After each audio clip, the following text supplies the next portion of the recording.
안녕하십니까? 지식과 통찰을 나누는 시간입니다. 여러분은 대공황에 대해 무엇을 알고 계십니까?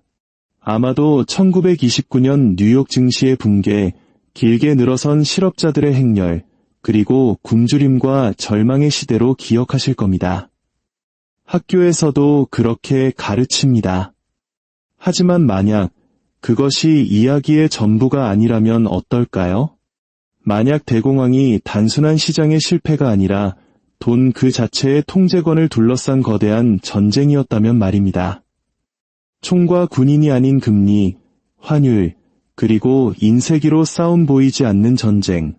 그리고 모든 전쟁이 그렇듯 이 전쟁에도 우연이 아닌 설계에 의한 승자와 패자가 존재했습니다. 오늘 우리는 여러분이 학교에서 배우지 못했던 대공황의 숨겨진 이면, 즉 세계 금융전쟁의 서막을 열어보려 합니다. 이 이야기는 어쩌면 우리 한국인들에게는 낯설지 않을지도 모릅니다. 1997년 우리가 겪었던 IMF 외환위기의 기억, 한순간에 모든 것이 무너져 내릴 수 있다는 그 서늘한 공포를 떠올리게 하기 때문입니다. 한 세대 전 세계 최강대국 미국이 겪었던 그 고통의 근원을 따라가다 보면 우리는 오늘날 우리가 살고 있는 이 시대의 모습을 발견하게 될 것입니다. 제1장, 균열의 시작 1929년 가을, 모든 것이 완벽해 보였습니다. 그러나 거대한 구조물의 붕괴는 언제나 작은 균열에서 시작됩니다. 산업 생산이 미세하게 둔화되고 농산물 가격이 하락하기 시작했습니다. 전쟁의 상처를 입은 유럽 경제는 이태로운 신호를 보내고 있었습니다. 하지만 당시 사람들은 눈부신 낙관주의에 취해 있었습니다. 시장은 언제나 상승했으니까요. 이번에도 그럴 것이라 믿었습니다. 그리고 1929년 10월 24일, 검은 목요일이 찾아왔습니다. 처음에는 조용한 매도 주문으로 시작되었습니다. 하지만 몇 시간 만에 월스트리트는 아수라장으로 변했습니다. 공포는 또 다른 공포를 낳았습니다. 그리고 마침내 10월 29일 검은 화요일, 단 며칠 만에 수십억 달러의 부가 허공으로 사라졌습니다. 뉴욕 증권거래소 앞에 망연자실 서 있는 사람들. 그들은 방금 무슨 일이 일어났는지 이해조차 할 수 없었습니다. 하지만 명심해야 합니다. 이 주식시장의 붕괴는 대공황의 원인이 아니었습니다. 그것은 단지 불꽃이었을 뿐입니다. 그 불꽃을 거대한 화마로 키운 것은 바로 정책이었습니다. 안정을 명분으로 내려진 결정들이 역설적으로 전 세계의 신뢰 시스템을 파괴해버렸던 것입니다. 제2장, 끝나지 않을 것 같던 환상, 광란의 20년대 붕괴 이전에는 환상이 있었습니다. 1920년대는 재즈음악, 자동차, 하늘을 찌르는 마천루, 그리고 끝없는 낙관으로 가득 찬 시대였습니다. 제1차 세계대전의 승전국이 된 미국은 자신감에 넘쳤습니다. 반면 전쟁으로 금을 소진하고 빚더미에 올라앉은 유럽은 무너져 내리고 있었습니다. 미국은 자연스럽게 세계의 은행이자 세계의 공장이자 세계의 희망이 되었습니다. 월스트리트는 행성의 새로운 금융수도로 떠올랐습니다. 신문들은 이 시대를 광란의 20년대라 불렀습니다. 하지만 재즈의 리듬과 삼페인의 거품 아래 위험한 환상이 자라나고 있었습니다. 신용은 너무나 저렴했고 투기는 일상이었습니다. 이제 가 10년이 지난 젊은 중앙은행, 연방준비제도는 이 거품에 연료를 붓고 있었습니다. 은행들은 사람들에게 마진으로 주식을 사라고 부추겼습니다. 단 1달러만 있으면 9달러를 더 빌려 10달러어치 주식을 살 수 있었습니다. 평범한 회사원, 농부, 공장 노동자까지 모두가 주식시장에서 백만장자가 될 수 있다고 믿었습니다. 다우 존스 지수는 하늘 높은 줄 모르고 치솟았습니다. 신문들은 이것을 진보라 불렀습니다. 하지만 비드로 쌓아 올린 번영은 진짜 번영이 아닙니다. 그것은 레버리지, 즉 지렛대일 뿐입니다. 그리고 과도하게 사용된 지렛대는 언젠가 반드시 부러지기 마련입니다. 제3장, 통화전쟁의 서막주가 대폭락 이후 미국의 중앙은행인 연방준비제도는 선택의 기로에 섰습니다. 시스템에 돈을 풀어 유동성을 공급할 것인가, 아니면 달러의 가치를 지키기 위해 신용을 긴축할 것인가. 연준은 규율을 선택했습니다. 당시 세계는 여전히 근본이제라는 시스템에 묶여 있었습니다. 유통되는 모든 달러는 그 가치만큼의 금으로 보증되어야 한다는 원칙입니다. 연준은 돈을 너무 많이 찍어내면 예국들이 달러의 가치를 의심하고 너도 나도 달러를 금으로 바꿔달라고 요구할 것을 두려워했습니다. 금이 해외로 유출되는 것을 막아야 했습니다. 그래서 연준은 돈을 풀기는커녕 오히려 금리를 인상했습니다. 시장의 숨통을 조이는 결정이었습니다. 그 결과는 참혹했습니다. 유동성이 증발했고 은행들은 도미노처럼 무너졌습니다. 1930년부터 1933년 사이 미국에서만 거의 1만 개의 은행이 파산했습니다. 사람들은 자신의 저축을 찾기 위해 은행 앞에 길게 줄을 섰지만 그들을 맞이한 것은 텅 빈 금고뿐이었습니다. 이것은 더 이상 단순한 주식시장 붕괴가 아니었습니다. 이것은 통화 시스템의 붕괴였습니다. 그리고 그 비극은 미국을 넘어 전 세계로 퍼져나가고 있었습니다. 제4장, 황금 족쇄, 근본이제의 함정. 한때 문명의 자랑이었던 근본이제는 이제 올가미가 되었습니다. 근본이제 하에서 각국의 통화 가치는 금에 고정되어 있었습니다. 만약 당신의 나라에서 금이 빠져나간다면 그 금을 다시 되찾기 위해 금리를 올리고 정부 지출을 줄이고 국민의 임금을 삭감해야만 했습니다. 이것을 디플레이션이라고 부릅니다. 그리고 그것은 경제적 자살 행위나 다름없었습니다. 영국에서는 실업률이 20%를 넘어섰습니다. 독일에서는 극심한 경제적 고통이 정치적 극단주의의 자양분이 되었습니다. 미국에서는 수많은 공장들이 문을 닫는 동안 금은 그저 금고 안에서 쓸모없이 잠자고 있었습니다. 근본이제는 질서를 만들기 위해 고안되었지만 결과적으로는 혼돈을 전 세계에 동기화시키는 역할을 했습니다. 모든 국가가 함께 가라앉는 배에 쇠사슬로 묶여있는 꼴이었습니다. 제5장, 영국의 항복. 가장 먼저 항복을 선언한 것은 대영제국 영국이었습니다. 1931년 투자자들은 잉글랜드 은행에서 미친 듯이 금을 인출하기 시작했습니다. 파운드화의 가치는 속절없이 무너졌습니다. 영국 정부는 임금을 삭감하고 지출을 줄였지만 아무 소용이 없었습니다. 마침내 1931년 9월 영국은 근본이제를 포기한다고 선언했습니다. 하룻밤 사이에 파운드화의 가치는 30%나 폭락했습니다. 세계는 충격에 빠졌습니다. 지난 한 세기 동안 금처럼 안전하다고 여겨졌던 파운드화가 휴지 조각이 될 위기에 처한 것입니다. 하지만 놀라운 일이 벌어졌습니다. 불과 몇 달 만에 영국 경제는 회복의 기미를 보이기 시작했습니다.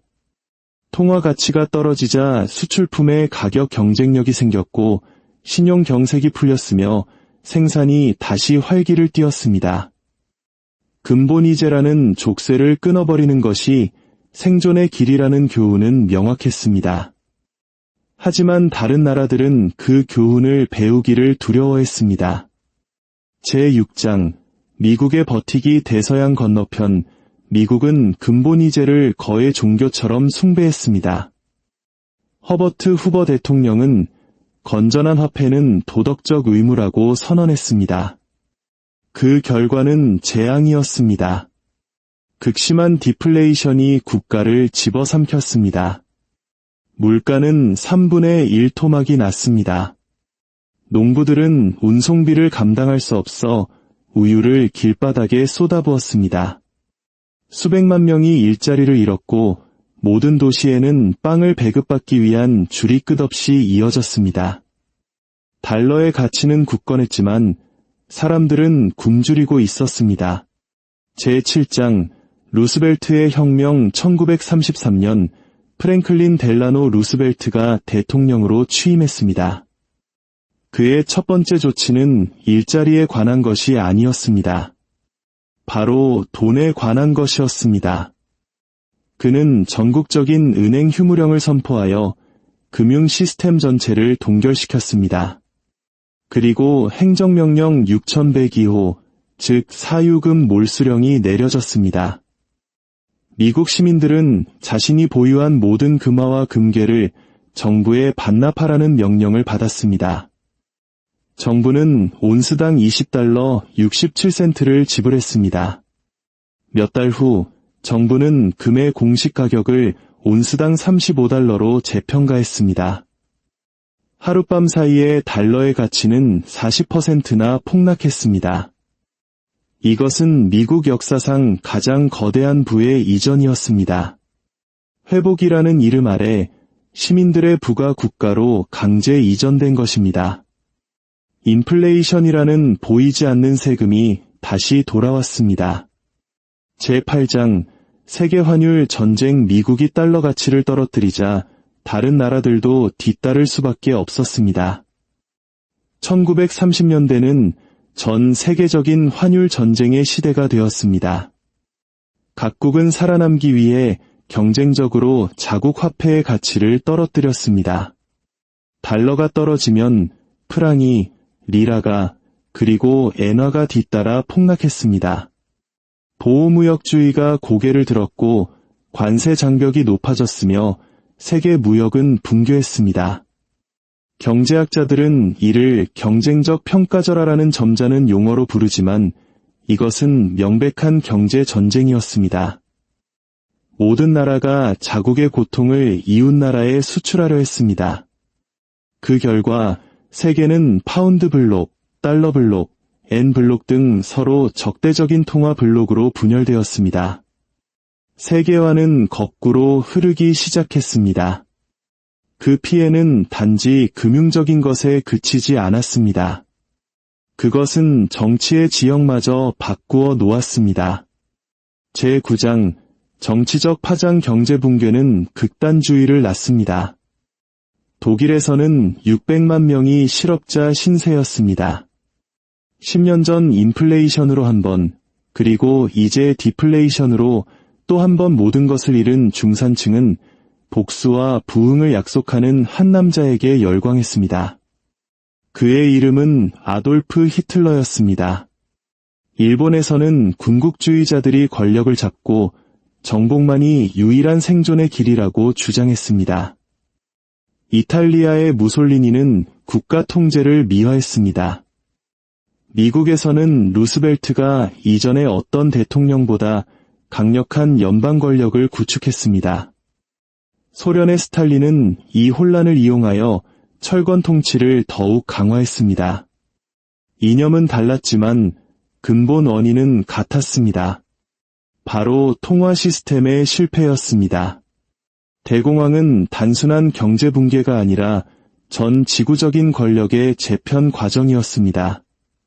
제10장 회복 그리고 새로운 질서. 1930년대 후반 경제는 회복 기미를 보였지만 그것은 자연스러운 회복이 아니었습니다. 각국 정부가 경제의 지휘권을 장악한 결과였습니다.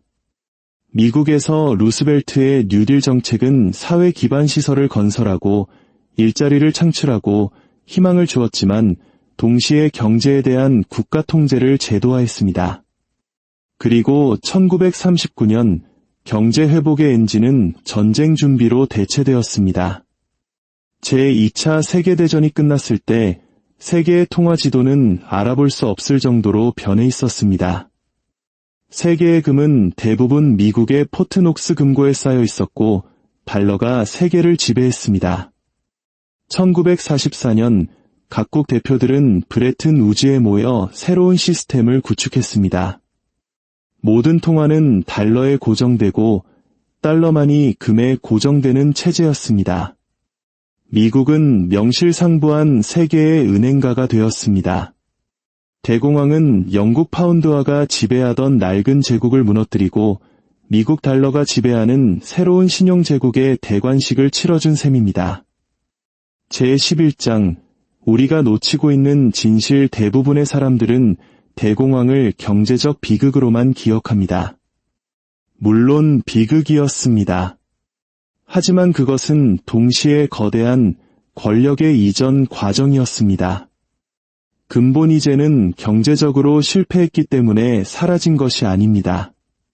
그것이 정치적 권력을 제약했기 때문에 사라졌습니다. 금의 가치를 지키는 것은 긴축과 국민의 저항을 의미했습니다. 금을 포기하는 것은 인플레이션과 통제력 강화를 의미했습니다. 어느 쪽이든 피해는 고스란히 시민들의 몫이었습니다. 모든 구제금융, 모든 안정화 조치는 권력을 아래에서 위로 이동시켰습니다. 저축하는 개인에게서 국가로, 시장에서 관료에게로 말입니다. 대공황은 붕괴가 아니었습니다. 그것은 금의 시대에서 종이 화폐의 시대로, 자유의 시대에서 관리의 시대로 넘어가는 거대한 권력 인수였습니다. 제12장, 현대의 메아리 이야기가 너무 먼 과거의 일처럼 느껴지십니까? 다시 한번 생각해 보십시오. 2008년 세계는 또 다른 금융위기에 직면했습니다. 은행이 파산하고 신용이 얼어붙었습니다. 하지만 이번에 중앙은행들은 디플레이션 대신 인플레이션을 선택했습니다. 실패를 용납하는 대신 수조 달러의 돈을 찍어내 시스템을 떠받쳤습니다. 1930년대 정부들은 돈 찍어내는 것을 두려워했지만 2020년대 정부들은 아무런 제약 없이 돈을 찍어냈습니다. 하지만 두 시대는 같은 결론에 도달했습니다. 권력은 소수에게 집중되고 시스템에 대한 신뢰는 무너졌으며 그 대가는 평범한 시민들이 치렀습니다. 결론, 숨겨진 교훈, 대공황의 진정한 교훈은 시장에 대한 것이 아닙니다. 그것은 환상에 대한 것입니다. 모든 시대는 자신의 화폐가 안전하고 지도자들이 유능하며 시스템이 결코 무너지지 않을 것이라고 믿습니다. 그리고 모든 시대는 그것이 사실이 아니라는 냉혹한 진실을 배우게 됩니다. 돈은 무기입니다. 근본이제 하에서 돈은 규율을 강제하는 무기였습니다. 명목 화폐 시대의 돈은 통제를 강제하는 무기입니다. 어느 쪽이든 돈은 권력에 봉사합니다. 그리고 시스템에 대한 신뢰가 무너질 때 그 무기는 우리 자신을 향하게 됩니다. 우리가 뉴스에서 금리, 양적 완화 또는 환율 방어와 같은 용어를 들을 때마다 기억해야 합니다. 이것들은 단순한 전문 용어가 아니라 보이지 않는 전쟁의 작전 계획입니다. 1930년대의 환율 방어는 디플레이션을 통한 굶주림을 의미했습니다. 오늘날의 경기 부양은 인플레이션을 통한 부의 침식을 의미합니다. 전략은 다르지만 결과는 같습니다. 정부는 살아남고 은행은 적응하며 엘리트들은 자리를 보전합니다.